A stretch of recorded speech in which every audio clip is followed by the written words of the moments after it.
जय हिंद दोस्तों, welcome to my vision classes.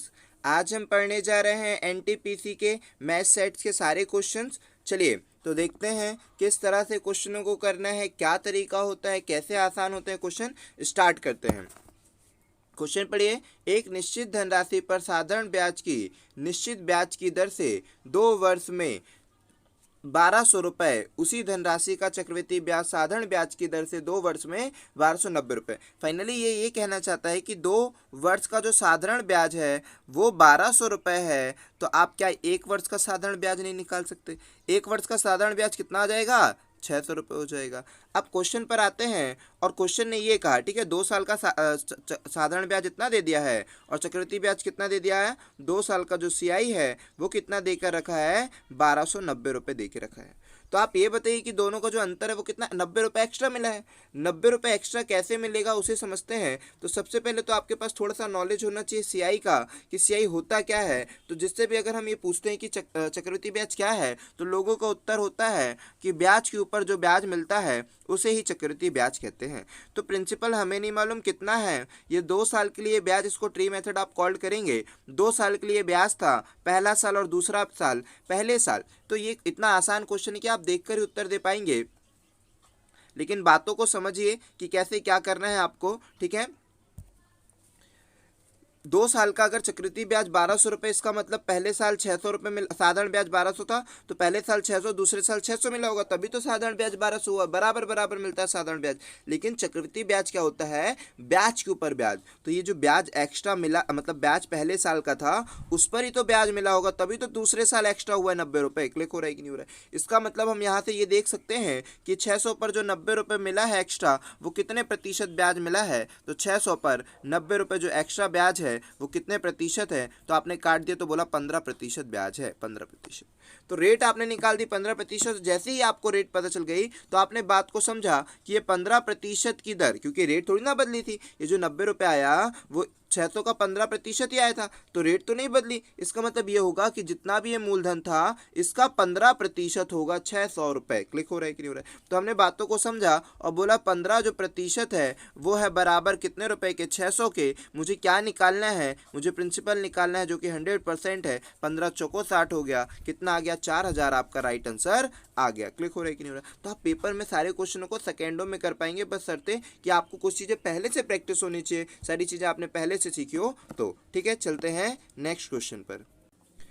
तो ये क्वेश्चन को देखते हैं। इस क्वेश्चन में क्या दिया हुआ है? बोलता है उनके उनके योग का 2 गुना। ठीक है, ये योग का 2 गुना बोलता है। तो 3 संख्याओं का अनुपात इतना दिया जिनका सम आपने किया तो 10 हुआ। इसको जब आपने जोड़ा 2 3 5 को तो 10 हुआ। 10 क्या 100 के बराबर है? नहीं सर, ये 100 तो 2 गुना है। या तो आप इसको 20 कर दो या फिर इसको आधा, क्योंकि ये तो 2 गुना बोला है, तो 2 गुना थोड़ी ना चाहिए, मुझे तो योग चाहिए। तो योग कितना हो जाएगा भाई? 50। 100 का आधा कर दिया 50। तो जो 10 अनुपात का योग है वो 50 के बराबर है। मुझे चाहिए क्या? सबसे बड़ी संख्या का वर्ग। तो सबसे बड़ी संख्या क्या है? सबसे बड़ी संख्या 5 है। 5 का वर्ग चाहिए तो मैं डायरेक्टली 25 भी कर सकता हूँ। नहीं करना हो तो आप 5 निकाल दे कि वो संख्या क्या है। तो आप क्या कर दिया? 5 निकाला तो वो संख्या आ गई 25। वो संख्या कितनी आ गई? 25। लेकिन आपको तो संख्या का वर्ग पूछा है ना, तो संख्या का वर्ग कितना हो जाएगा? 625। आपका राइट आंसर हो जाएगा। क्लिक हो रहा है कि नहीं हो रहा है? 625 ऑप्शन नंबर बी, जो कि फर्स्ट पर है। चलते हैं नेक्स्ट क्वेश्चन पर। 6 साल पहले 2 व्यक्ति पी और क्यू की आयु का अनुपात 3:2 था। 4 वर्ष बाद उनकी आयु का अनुपात 8:7 हो गया। पी की वर्तमान आयु कितनी है? तो आप इसे आसानी से सॉल्व कर पाएंगे। कैसे सॉल्व कर पाएंगे? इधर लिख दीजिए कितना पी और क्यू। क्या लिखा हुआ है भाई? पी और क्यू दिया हुआ है ना, तो आप लिख दीजिए पी और क्यू।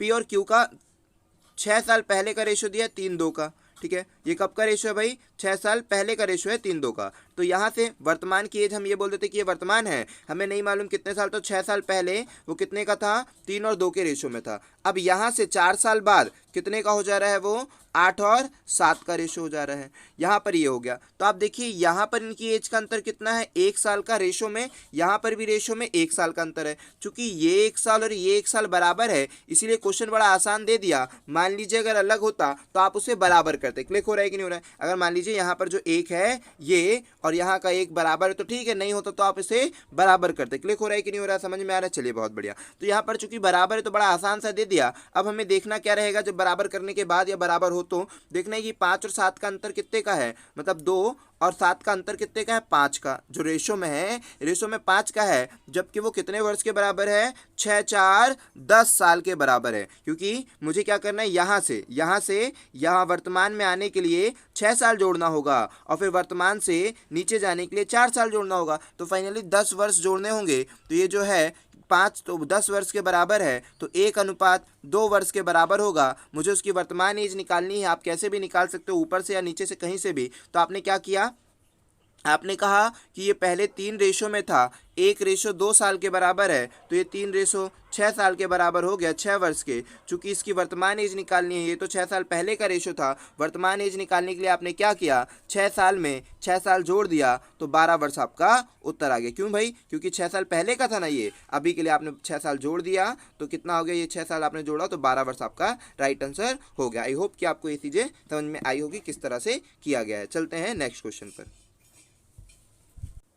चलिए, ये वाले क्वेश्चन का कॉन्सेप्ट आपको पहले भी बताया गया है कि किस तरह से करना है। क्या बोला है क्वेश्चन में कि 2 अंकों वाली संख्या का योग 9 है। तो यहाँ पर देखिए सारे अंक जितने भी दिए हैं क्या सबका 9 है, यहाँ पर जितने भी आपके ऑप्शन है क्या सबका 9 योग जो है वो 9 है क्या, हाँ सर सभी का है। 5 4 का जोड़ दें, ठीक है, चाहे 4 5 का जोड़े, चाहे 7 2 का जोड़े, सब 9 9 बना रहे हैं। तो इसका मतलब पहले से तो कुछ नहीं होने वाला। अब चलते हैं दूसरा, जब अंकों के स्थान को आपस में बदल दिया जाए तो संख्या 45 से कम हो जाती है। इसके लिए हमने आपको एक कॉन्सेप्ट बताया था अपने एक वीडियो जो कॉमन मैथ्स के नाम से डाले हैं, जिसको आपको कहा कि मगअप करें आप इसको, ठीक है। तो वो वाली सीरीज पे क्या करना है आपको, वहाँ पहले बातों को समझना है। कोई भी अगर 2 अंकों की संख्या मान लीजिए एक्स वाई और वाई एक्स 2 अंकों की संख्या है, आपने एक्स वाई लिखी थी उसको पलट दिया वाई एक्स कर दिया, तो जब इसको घटाओगे ना तो हमेशा एक ऐसा नंबर मिलता है जो 9 से डिविजिबल होता है। आप हमेशा याद रखिएगा, ठीक है, कि एक्स वाई 2 अंकों की संख्या, इसको वाई एक्स आपने बनाया, 2 अंकों को पलट दिया तो घटाने पर हमेशा जो नंबर मिलेगा वो 9 से डिविजिबल होगा। पहली बात तो आप ये याद रखिएगा। दूसरी बात क्या याद रखना है, जो सारी कॉन्सेप्ट की ट्रिक है ना, जो निचोड़ है वो आपको बता रहे हैं, ठीक है। दूसरी बात आपको क्या याद रखना है, एक्स वाई का अंतर याद रखना, ठीक है, एक्स वाई का अंतर याद रखना। मान लीजिए एक्स वाई जो भी अंक था, अगर इनका अंतर 1 का है तो पक्का यहाँ पर 9 देखने को मिलेगा। क्लिक हुआ कि नहीं हुआ, ठीक है, समझ में आया। अगर मान लीजिए यहाँ पर इनके अंकों का अंतर कितना है, इनके अंकों का अंतर कितना है, इनके अंकों का अंतर अगर 2 है तो यहाँ पर क्या देखने को मिलेगा, 18। अगर इनके अंकों का अंतर 3 है तो यहाँ 9 तिया 27 देखने को मिलेगा। तो ये 2 कॉन्सेप्ट की टेक्निक आपको बता दी गई ना, ये बड़ी हेल्पफुल होने वाली है। अब मान लीजिए फॉर एग्जांपल और समझा दें आपको कि 13 को आपने पलट दिया, कितना बना दिया, 31। तो आप देखिए 3 और 1 का अंतर कितना है, 3 और 1 का अंतर कितना है, 2 का। तो इसका मतलब इन दोनों के अंकों का अंतर 2 है, तो यहाँ पर घटाने पर पक्का 18 आएगा, आपको घटाने की कोई जरूरत नहीं है। समझ पा रहे हैं। मान लीजिए कल को हमने दे दिया 54 को पलट देंगे 45, जब आप घटाएंगे तो पक्का 9 आने वाला। क्यों, क्योंकि इन दोनों का अंतर 1 है। समझ में आ रहा है कि नहीं आ रहा है, हम आपको क्या समझाना चाहते हैं। मान लीजिए आपको दे दिया 27 और इसको पलट दिया आपने 72, तो आप देखिए 7 और 2 में अंतर 5 का, मतलब घटाने पर 45 आएगा, बस हो गया। समझ पा रहे हो कि नहीं। तो बस यही कॉन्सेप्ट, ये सारी चीजें होती है। आपने देखा कि यहाँ पर क्या दिया है, 45 दिया हुआ है, 45 अभी तो हमने बता ही दिया वो वाला क्वेश्चन हालांकि, लेकिन फिर भी समझिए ये 45 कम हो जाती है, कम हो जाती है, इसका मतलब पहले बड़ी संख्या होगी, बड़ी संख्या से छोटी संख्या माइनस किए तभी ना 45 आया है, 2 अंकों की संख्या। तो 45 9 से कितनी बार में डिवाइड हो जाता है भाई, 5 बार में डिवाइड हो जाता है। इसका मतलब जो अंकों का अंतर होगा वो 5 होगा, जो एक्स और वाई नाम की जो संख्या होगी, एक्स और वाई नाम की, फिर आपने उसको पलट कर कितना बना दिया, वह एक्स वाई नाम की संख्या थी उसको आपने पलट करके वाई एक्स बना दिया, ठीक है, वाई एक्स बना दिया। तो घटाने पर 45 है, मतलब एक्स वाई का जो अंतर आने वाला है वो 5 होगा। अब देखिए 5 किसका है, या तो 72 का या तो 27 का। लेकिन अब आपसे क्या पूछा है, बदली हुई संख्या ज्ञात कीजिए। तो बदली हुई संख्या मतलब अभी तो संख्या छोटी वाली हो गई होगी, पहले बड़ी होगी अब छोटी हो गई, तो भाई आपको छोटी संख्या बताना, बदली संख्या तो 27 मतलब ऑप्शन नंबर डी आपका राइट आंसर है। तो इस तरह से आप कॉन्सेप्ट भी तैयार करते चले। क्वेश्चन को देखते हैं कैसे समझते हैं, क्या करना है। ये क्वेश्चन बहुत ही डाउटफुल रहता है, मतलब अगर एनटीपीसी की बात की जाए तो सबसे ज़्यादा टफ बच्चों को यही क्वेश्चन लगा। क्यों, न जाने वो क्या क्या टेक्निक लगा रहे थे वो, इसीलिए। ठीक है, तो हमने आपको इसके लिए बहुत सारी टेक्निक सिखाई होगी। कौन कौन सी टेक्निक, क्रॉस मल्टीप्लाई वाली, क्रॉस मल्टीप्लाई वाली डिनोमिनेटर मतलब जो आपने पहले सीखी वो ये से लीजिए। पहले क्या सीखा आपने, पहले सीखा है न्यूमरेटर सेम देखते हैं, डिनोमिनेटर सेम करते हैं, ठीक है ये। फिर इसके बाद जो आती है वो क्या आती है, डिफरेंस वाली है ना। ये पहले के पेपर में बहुत आया करती थी कि सेम डिफरेंस आपको दे देता रहा, सेम डिफरेंस गिवन रहता रहा। अगर नहीं गिवन है तो हमने कहा था कि सेम डिफरेंस बनाओ, मेक सेम डिफरेंस सेम, है ना। क्या बनना हमको, सेम डिफरेंस बनाना है। समझ पा रहे कि नहीं समझ पा रहे हैं, सेम डिफरेंस बनाना है। उसके बाद वाला क्या होगा, क्रॉस मल्टीप्लाई होगा, ठीक है। ये क्रॉस मल्टीप्लाई भी बहुत हेल्पफुल रहता। तो फ्रैक्शन को करने के इतने सारे तरीके हो सकते हैं कि न्यूमरेटर को सेम करना, न्यूमरेटर को सेम करना, डिनोमिनेटर को सेम करना, क्रॉस मल्टीप्लाई करना और फिर डिफरेंस सेम करना, ठीक है, डिफरेंस सेम करना आपका। इसके बाद मेक, अगर डिफरेंस समान दिया है तो, नहीं दिया है तो आप समान डिफरेंस बनाइए, ठीक है, मेक डिफरेंस सेम। या फिर उसके बाद क्रॉस मल्टीप्लाई करना, एलसीएम वाला मेथड, बहुत सारे होते हैं फ्रैक्शन को मेथड करने के बाद। ऑब्जर्वेशन मेथड होता है कि ऑब्जर्व कर लेना, इस सारी तरीके होते हैं। और वो बेसिक मेथड आपका क्या होता है, डायरेक्टली डिवाइड देना। लेकिन हमने देखा है कि रेलवे के जो पेपर में अक्सर क्वेश्चन देखे जा रहे हैं, जो अभी प्रीवियस ईयर आए हैं और हो सकता है फ्यूचर में आए, तो आप ये सारे मेथड को अच्छी तरह से सीखना। लेकिन साथ में जो वो आपका बेसिक मेथड है ना डायरेक्टली डिवाइड वाला, वो भी देख लेना, कई बार वही आसान पड़ता है। जैसे इन क्वेश्चनों में या तो क्रॉस मल्टीप्लाई आसान पड़ जाएगा, क्योंकि एलसीएम वाला तो थोड़ा टफ पड़ जाएगा, क्योंकि बच्चा जनरली इतना कैलकुलेशन फटाफट नहीं कर पाता है। तो यहाँ पर जो मदद करेगा आपसे, डायरेक्टली पॉइंट वाला डिवाइड कर देगा। हमने लिख दिया इसको 3/8, ठीक है। और इसको क्या लिख देना, अब इसको कर देते हैं, इसको लिख देते हैं 3/8। फिर इसको क्या कर देते हैं 19/73। इसके बाद क्या कर देते हैं 29/47। इसके बाद लिख देते हैं 17/39। अब इसको डिवाइड करके देखते हैं, ठीक है। डिवाइड करने पर ही शायद आसान हो जाए। हमने सारे मेथड बताया किस मेथड से कर सकते हैं, लेकिन जो सबसे आसान मेथड रहेगा पेपर में सेकंडों में जिसमें उत्तर आने वाला है, वो सब भी तो आपको पता होना चाहिए, जल्द से जल्द किससे उत्तर आना, ठीक है। तो यही क्वेश्चन है जिसमें आपको थोड़ा सा समय लग सकता था। क्यों, क्योंकि शायद डिवाइड में दिक्कत जा सकती है ना। तो पहले हमने इसको लगाया पॉइंट, पॉइंट लगाए तो कितनी बार में जाने वाला, पहले देख लेते हैं कि भाई हो सकता है आसान हो, ना हो तो फिर दूसरा मेथड देखेंगे, लेकिन देख लेते हैं। तो 8×3=24, ठीक है। तो ये 0.3 समथिंग आया। इसको भी देखते क्या 0.3 समथिंग आ रहा है, नहीं भाई, जब आपने इसको जीरो लगा दिया, पॉइंट लगाया तो एक जीरो होगा, 190 हो गया। तो 7 दूनी 14 और 7 21, तो 2 बार में, अप्रॉक्स में 2 बार में जाने वाला है। इधर पर अगर हम पॉइंट लगा देंगे तो 290 हो गया। 290 को अगर 47 से डिवाइड करेंगे, 47 से डिवाइड करेंगे तो कितनी बार में जाने वाला है, 47 है 290, 4×6=24 और 4×6=24, 4×7=28, 28 तो कुछ ज़्यादा हो जाएगा, ठीक है।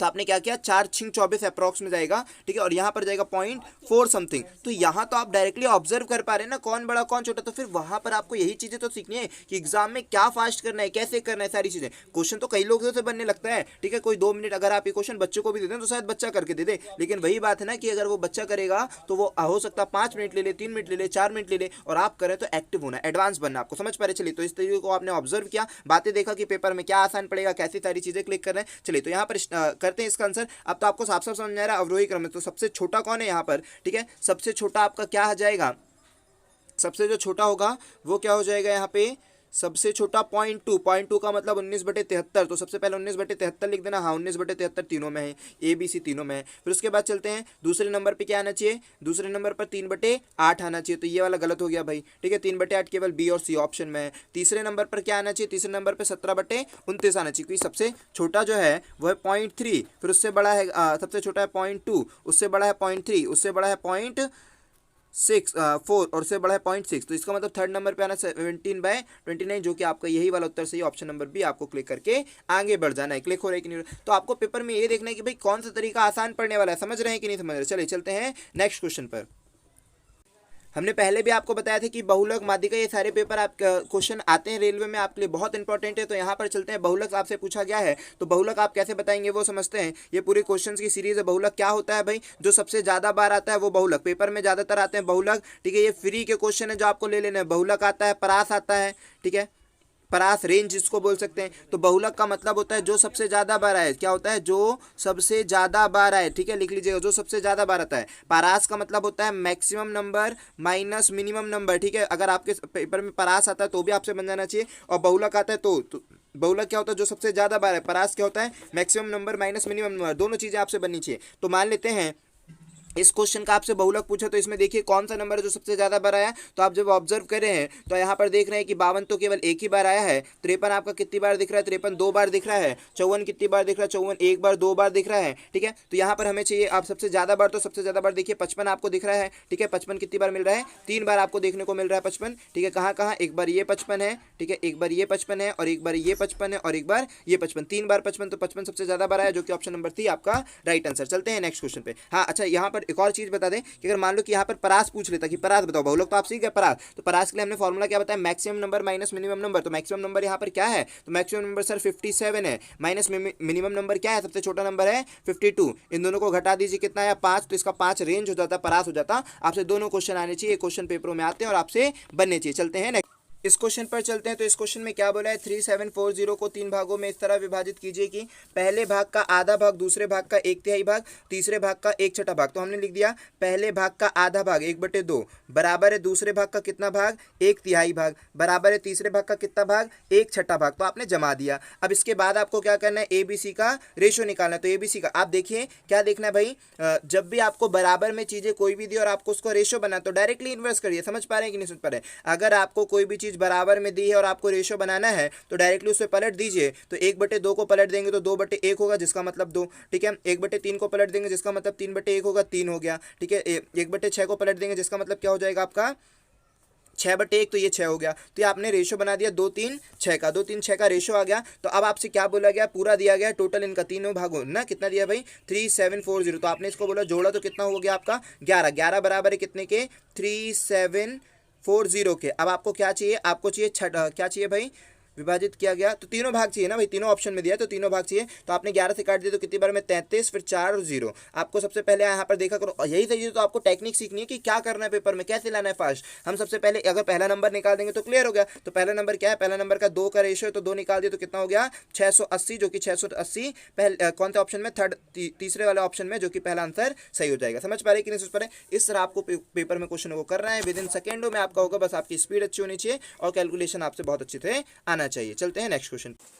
इस क्वेश्चन में हमने आपको क्या सिखाया है भाई, इस क्वेश्चन में हमने सिखाया जो पेपर पिछले पेपर आए हैं। ठीक है, आपको दोनों लेकर चलना, अभी का भी लेकर चलना चाहिए, पिछला भी लेकर चलना चाहिए। जो पिछले पेपर आए थे उनमें कुछ भी नहीं करना था, और अभी भी जो पेपर आएंगे पहले आप यही अप्रोच लगाना कि सबसे पहले देखना ये 90, 90 का मतलब राउंड फिगर में आंसर है। यहाँ पर राउंड फिगर में आंसर आने के लिए डिवाइड के सिंबल दिए हुए हैं। डिवाइड मतलब अपनी हेल्प लेना कि भाई किससे आएगा, तो डिवाइड का सिंबल दिया, अगर मैं 19 को 10 से डिवाइड करूंगा तो पॉइंट में हो जाएगा, बिल्कुल नहीं, गलत हो गया। ठीक है, यहाँ पर दूसरे नंबर में डिवाइड का ऑप्शन है, दूसरे नंबर में किस कदर के बीच आएगा, 3 और 19 के बीच आएगा डिवाइड का सिंबल, ना 3 कटने वाला ना 19 कटने वाला। इसका मतलब दूसरा भी डिवाइड का सिंबल नहीं लगा सकते रहे बीच में, लास्ट में डिवाइड का सिंबल नहीं लग सकता। तो बचा क्या डी ऑप्शन, डी ऑप्शन आपका राइट आंसर। इतने आसानी से क्वेश्चनों के आंसर आप दे पा रहे हैं, समझ पा रहे हैं। चलते हैं नेक्स्ट क्वेश्चन पे। इस क्वेश्चन पर देखते हैं, इस क्वेश्चन को सॉल्व करते हैं फटाफट। देखते हैं, पहले तो आपने इसका मल्टीप्लाई कर दिया तो 20 पंजे हो गया 100, 100 के बाद में पॉइंट लगा दिया लास्ट में तो 10 हो गया, 10 के बाद 50 और 10 कितना हो जाएगा 50 प्लस 10 कितना हो जाएगा 60 हो जाएगा, जिसको आपको डिवाइड करना है 0.7 से। तो आपने क्या कर दिया 60 डिवाइड बाय 0.7 से जब डिवाइड किया तो पॉइंट हट गया तो कितना हो गया 0 लग गया। 7 से इसको काट दिया तो कितना आया 85 समथिंग आ रहा है ना, 85 समथिंग आ रहा है। तो आप देखिए क्या 85 समथिंग है, तो एक ही ऑप्शन है भाई 85 समथिंग, क्योंकि ये तो 8 बहुत कम हो गया, उसके बाद ये बहुत ज़्यादा हो गया। ठीक है, इस तरह की आपको स्पीड, ये तो हो ही नहीं सकता। तो 85 इस तरह से आप एक नंबर 2 नंबर बस लाकर उत्तर दे भाई। क्या हमने इसको पूरा सॉल्व किया, नहीं क्या, हो सकता है कई बच्चे केवल 8 से ही करते। तो ये सारी चीज़ें आपको दिमाग लगानी है और सब चीज़ें करना, तो सी आपका राइट आंसर हो जाएगा। समझ पा रहे हैं, चलिए बढ़िया, बहुत बढ़िया। चलते हैं नेक्स्ट क्वेश्चन पर। इस क्वेश्चन पर चलते हैं, तो यहाँ पर बोलता है 36, तो 36 का आपने 36 लिख दिया।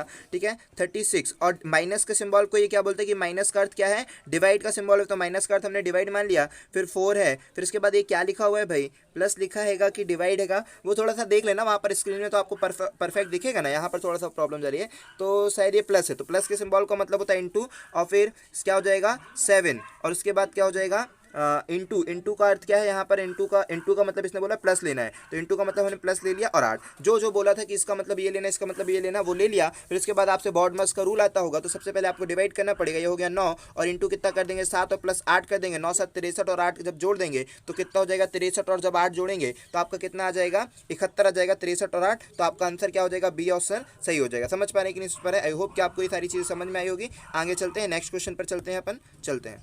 इस क्वेश्चन पर ध्यान देते हैं। इस क्वेश्चन में भी बड़ा आसान सा क्वेश्चन दिया हुआ है। बोलता है 15 मीटर तथा 20 मीटर के दो खंभे जमीन पर खड़े हुए हैं। तो आपने लगाया 15 मीटर का खंभा की हाइट थोड़ी सी छोटी होगी, ठीक है। ये मान लीजिए क्या, इसको मान लेते हैं 20 मीटर का खंभा, ये हो गया 20 मीटर का खंभा, और ये हो गया 15 मीटर का खंभा, ये हो गया 15 मीटर का, और ये हो गया 20 मीटर का खंभा। बोलता है दो खंभे खड़े हैं, उनके बीच की दूरी कितना, बोलता है उनके बीच की दूरी 12 मीटर दे दिया, तो हमने 12 मीटर कर दिया। तो दो उनके बीच छोरों के बीच की दूरी है ना, तो यहाँ पर 12 मीटर, तो यहाँ पर भी तो फिर 12 मीटर होगी। अब जब यहाँ से लेकर यहाँ तक की आप देखिए, यहाँ से लेकर यहाँ तक की कितनी 15, तो यहाँ पर भी तो 15 ही ना होगी। तो ऊपर की कितनी बची है, कितनी बचेगी 5। अगर ये 5 बची और ये पूरी आपकी 12 हो गई, तो आपको ये दूरी निकालना है। तो ये 5 हो गई, ये 12 हो गई। अब आपको ये दूरी निकालना है, तो आपने पीजीटी थ्योरम, पाइथागोरस थ्योरम पढ़ा होगा, जिसमें क्या होता होगा कि लंब का वर्ग प्लस आधार का वर्ग बराबर होता है कर्ण का वर्ग। तो 12 का वर्ग करेंगे 144, 5 का वर्ग करेंगे 25, ठीक है। आपको इसका मान निकालना है, तो 25 और 142 कितना, 144, और मतलब कि हमें तो याद है साइड्स, लेकिन आपको सीखना है भाई,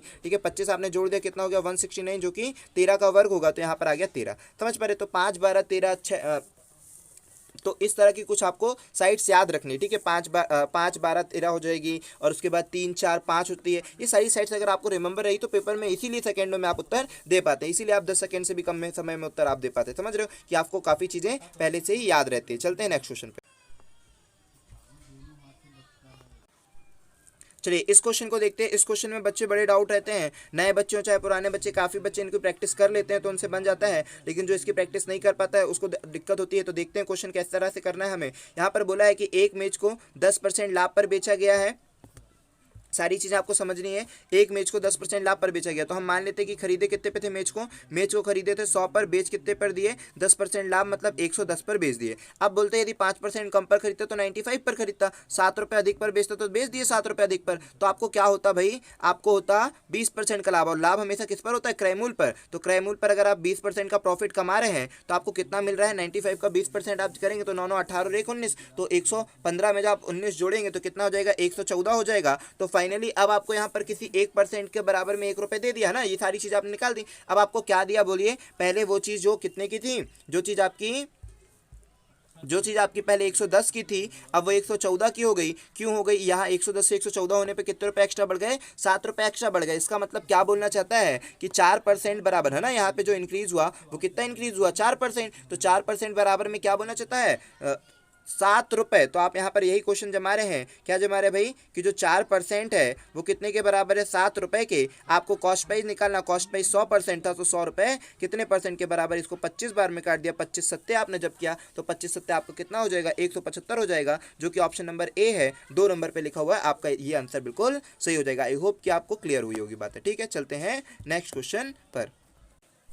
इस क्वेश्चन पर ध्यान देते हैं। इस क्वेश्चन पर हमें वही कर रहे हैं, एलसीएम ले लेना, तो 7 पंजे 35 हो गया, और फिर क्रॉस मल्टीप्लाई कर देंगे तो 5 दूनी 10 हो गया, और 7 तिया 21 हो गया। और फिर यहाँ पर चूंकि डिवाइड में, तो डिवाइड का इंटू कर दीजिए डायरेक्टली, या पलट दीजिए, कोई नहीं, अभी हम डिवाइड ही रखते हैं, ठीक है। इसके बाद यहाँ कर देते हैं एलसीएम ले लीजिए, 7 पंजे, ये भी 35 हो गया। अब इसके बाद क्या हो जाएगा, 7 दूनी 14 हो गया, 5 दूनी 10 हो गया। अब ये पलट जाएगा, चूंकि डिवाइड का सिंबल में पलट कर मल्टीप्लाई पर चेंज हो जाएगा। ये हो जाएगा कितना भाई, 21 और 10 कितना हो गया, 31 बटे 35 हो गया। और ये डिवाइड का अगर पलट जाएगा तो ऊपर नीचे वाली चीज़ ऊपर जाएगी, ऊपर वाली चीज नीचे जाएगी, 14 24 हो गया। आपने जब 35 को और 35 को काट दिया, 31 बटे 24 आपका ए ऑप्शन सही है, तो ये ऑप्शन आपका। स्टार्ट करते हैं ये वाला क्वेश्चन। तो यहाँ पर देखते हैं कि बोलता है एक 20 मीटर लंबी सीढ़ी एक दीवार पर टिकी है। तो सबसे पहले आप सीढ़ी बना लेते, पूरी दीवार बना, और यह जमीन से 30 डिग्री का कोण बनाती है। सीढ़ी दीवार की कितनी ऊंचाई तक पहुंचेगी, ये क्वेश्चन है। तो सबसे पहले तो आपको यहाँ पर रेशो याद होना चाहिए। हमने आपको 2 रेशो याद कराया, 30 हमने आपको क्या रेशो याद दिलाया है, मान लीजिए कि कोई त्रिभुज है, ठीक है। हमने आपको रेशो जो याद दिलाया, क्या दिलवाया है रेशो याद, कि मान लीजिए अगर कोई त्रिभुज है, ठीक है। यहाँ पर कोई त्रिभुज है, 2 प्रकार के त्रिभुज हैं। एक हमने बनाया आपको 30 60 और 90 का रेशो, है ना। 30 60 90 का रेशो, कि 30 के सामने 1 का रेशो बनता है, 60 के सामने √3 का रेशो बनता है, और 90 डिग्री के सामने 2 का रेशो बनता है। और एक बनाया है 45 45, और यहाँ पर भी 45 डिग्री, यहाँ पर भी 45 डिग्री और 90 डिग्री। तो 45 के सामने 1 का रेशो, 45 के सामने 1 का रेशो, और इसके सामने √2 का रेशो। ये 2 रेशो अगर आपको याद है ना, तो प्रीवियस ईयर भी बड़े आसानी से बनेंगे, और जो आने वाले पेपर है मानकर चलिए वो भी बड़े आसानी से बनेंगे। समझ रहे हैं, ये सारी चीज़ें आपको मगअप होनी चाहिए। तो आप क्या बताना है वो समझते हैं, कि आपको जो याद रखना है वो याद रखना है 30 डिग्री 60 डिग्री और 90 डिग्री का रेशो याद रखना। क्या ये रेशो है, 1 √3 और 2 का रेशो है ना। ये रेशो आपको याद होना चाहिए कि ये साइड का रेशो होता है, ये रेशो आपका याद होना चाहिए। अब आते हैं 45 45 और 90 के रेशो में। तो 45 45 90 के रेशो क्या होता है भाई, 1:1:√2। अगर ये तीनों रेशो आपको याद रहते हैं तो बहुत अच्छी हेल्पफुल होती है एग्जाम में, तभी तो आप एक्सपर्ट बनते हैं और 10 सेकंडों में उत्तर बताते हैं। कैसा, अब इस क्वेश्चन पर आते हैं। इस क्वेश्चन पे ये है सीढ़ी की लंबाई x मीटर, हमें मालूम है क्या, नहीं मालूम है, सीढ़ी की लंबाई नहीं दी है। अच्छा दिए क्या इसमें 20 मीटर सीढ़ी की लंबाई दी और ये बोलता है 30 डिग्री का एंगल बना रही है। जैसे ही 30 डिग्री का एंगल आपने सुना तुरंत आपके दिमाग में गया कि 30 डिग्री के सामने तो 1 का रेशो होता है और सामने यहाँ पर 60 डिग्री बनेगा क्योंकि 180 डिग्री होता है, तो ये तो 90 डिग्री फिक्स होगा ना, सीढ़ी खड़ी, ठीक है। तो ये दीवार और जमीन 90 डिग्री का एंगल। तो अब यहाँ पर 30 के सामने 1 का रेशो, 60 के सामने कितने का रेशो होगा, √3 का रेशो होगा, और 90 डिग्री के सामने 2 का रेशो होगा। तो हमने यहाँ पर बात को समझा कि ये जो 20 है, 20 मीटर की लंबाई है वो 2 रेशो के बराबर है। तो एक रेशो कितने लंबाई के बराबर हुआ, 10 मीटर के बराबर हुआ। चूंकि आपसे पूछा कितनी मीटर ऊपर जाएगी, तो ऊपर मतलब ये दीवार की लंबाई पूछ रहा है, तो दीवार की लंबाई 1 अनुपात है जो कि 10 मीटर, ये आपका आंसर होगा, जो कि ऑप्शन नंबर ए पर है। क्लिक कर देना। मान लीजिए कल को आपसे ये भी तो पूछा जा सकता रहा कि वो जो सीढ़ी है वो कहाँ पर भाई, जो दीवार है उससे कितनी दूर पर है, तो फिर कितनी दूर पर, √3 का मान पूछता, तो आप बोलते 10√3, क्योंकि एक अगर 10 के बराबर आया तो 10√3 आ जाता, √3 का मान 10√3। तो आई होप कि ये भी बात आपसे समझ में आई होगी, आपको बनेगा, समझ रहे हैं। चलते हैं नेक्स्ट क्वेश्चन पर। ये क्वेश्चन याद रखिए कि आपको पेपर में जो आता है ना, पेपर में इतने आसान सी चीज़ें आ रही हैं कि अगर आपको मालूम है तो सारी चीज़ें बनेगी। क्या चीज़ की, क्योंकि यही जो क्वेश्चन है वो मॉर्निंग वाले शिफ्ट में आया था, फिर ये तो ये बार हो जाता है आपसे कि आपकी अगर शिफ्ट बाद में है या फिर बाद में, तो एक दो क्वेश्चन आपको मिल जाते हैं जो सेम रहे या सेम पैटर्न चलेगा, तो कई बार ये किस्मत का खेल हो जाता है। चलिए अभी तो हमें प्रैक्टिस करना, हर क्वेश्चन बड़ा आसान है, सारे क्वेश्चनों को आप बड़े आसानी से सॉल्व कर सकते हैं विद इन सेकेंडों में, अगर आप हमारी टेक्निक लगा पा रहे हैं, हमारे जैसा सॉल्व कर पा रहे हैं। तो यहाँ पर देखते हैं, पी ने एक वस्तु को 1600 रुपए में खरीदा तथा 10% के लाभ पर बेच दिया। अब 10% के लाभ पर बेच दिया तो बच्चा 10% का लाभ निकालने लगता है। ये सारी चीजें कुछ नहीं, आपको क्वेश्चन को ऑब्जर्व करना है, क्या क्वेश्चन ने पूछा, क्या सॉल्व करना, वो देखते हैं। यदि इस वस्तु को 1840 रुपए में बेचा होता तो लाभ प्रतिशत कितना बढ़ जाता। तो सबसे पहले आप देखिए कि लाभ कितना होता है भाई, अगर 1600 का खरीदा हमने और 1840 मतलब 240 का प्रॉफिट हो रहा है, तो कितना हो जाएगा 100%, 00 से 00 आपने क्लियर कर दिया। अब इसको आप जब डिवाइड करें तो कितना आएगा, 16 एकम 16, फिर 16 एकम 16 हो गया, फिर 16 पंजे 80, तो 15% आपका प्रॉफिट आ गया। तो पहले आपको 10% का प्रॉफिट हुआ था, अब आपको 15% का प्रॉफिट हो रहा है, तो एक्स्ट्रा प्रॉफिट कितना हो रहा है भाई, 5%, जो कि ऑप्शन नंबर ए आंसर है। बिल्कुल सही से आप कर पाएंगे सारी चीजें। चलते हैं नेक्स्ट क्वेश्चन पे। तो इस क्वेश्चन पर चलते हैं। इस क्वेश्चन पर ये ध्यान देते हैं, यहाँ पर तो केवल मल्टीप्लाई करने को बोला है, तो आपको पहले ये देख लेना कि दशमलव, जो भी पेपर में ना आप पेपर के पैटर्न को समझो कि आप कौन सा पेपर देने जा रहे हैं, क्या आप सीजल देने जा रहे हैं, एनटीपीसी देने जा रहे हैं, ग्रुप डी देने, उसको ऑब्जर्व करिए। एग्जामिनर इस तरह से क्वेश्चन सेट करता है कि हाँ उसी लेवल का होना चाहिए। तो यहाँ पर देखते हैं, 2 संख्या के आगे दशमलव है और यहाँ पर 1 संख्या के आगे दशमलव, इसका मतलब जो आंसर है उसमें 3 संख्या के आगे दशमलव होना चाहिए, या तो ये या तो ये या तो ये होगा। तो अब इसमें से कोई नहीं हुआ। लास्ट यूनिट देखा करें, बहुत सारी चीजें देखा करें, तो फाइनली इसमें मल्टीप्लाई ही करना पड़ेगा। मल्टीप्लाई कर रहे हैं तो कितना आ रहा है, 16.512 का आंसर आ रहा है, तो वो आपसे बन जाएगा। ठीक है, चलिए, तो ये तो मल्टीप्लाई था, आपसे बन जाएगा। चलते हैं नेक्स्ट क्वेश्चन पर।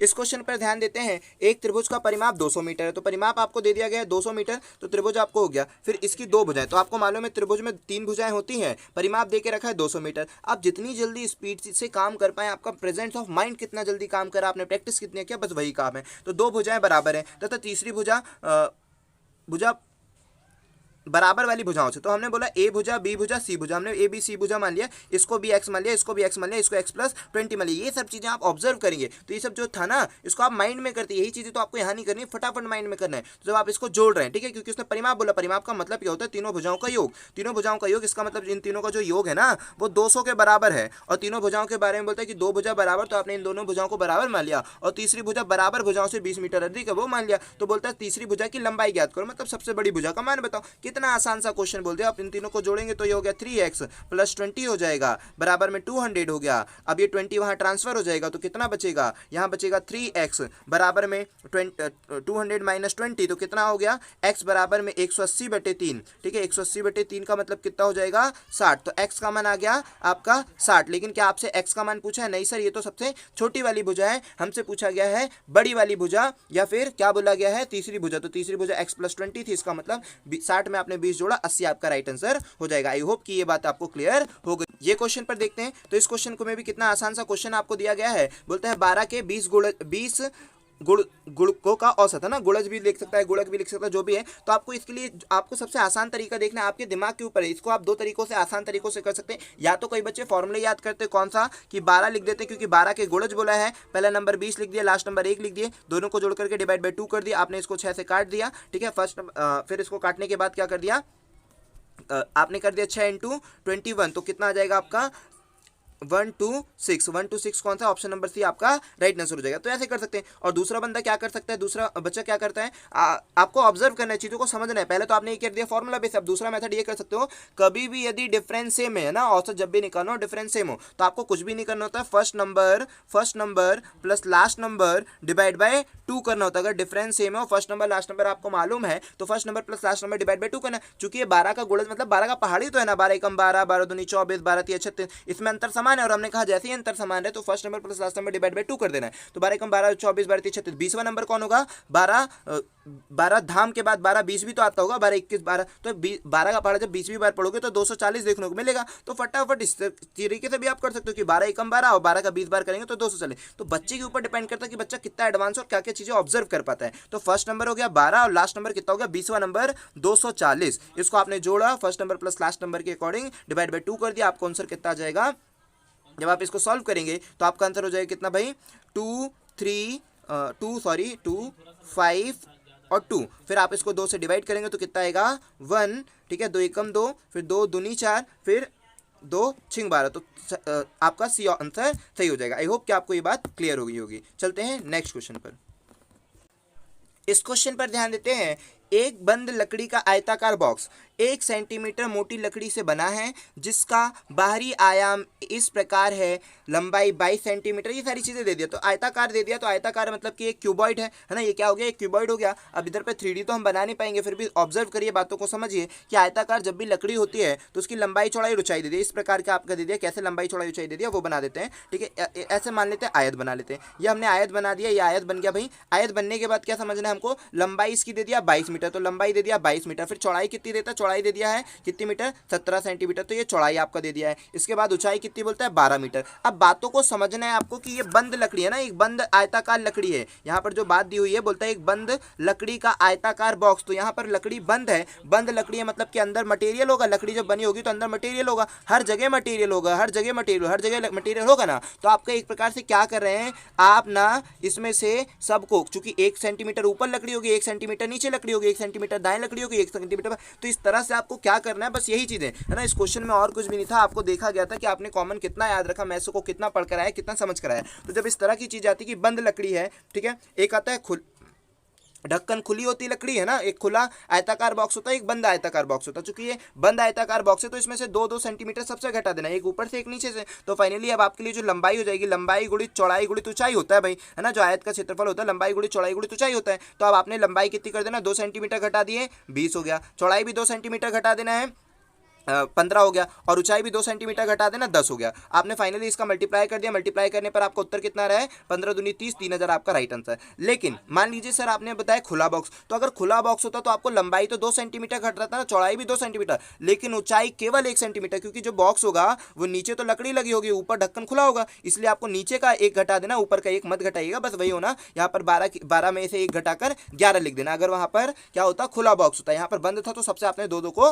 माइनस कर दिया। आई होप कि ये बात आपको क्लियर हो गई होगी। चलते हैं नेक्स्ट क्वेश्चन पर।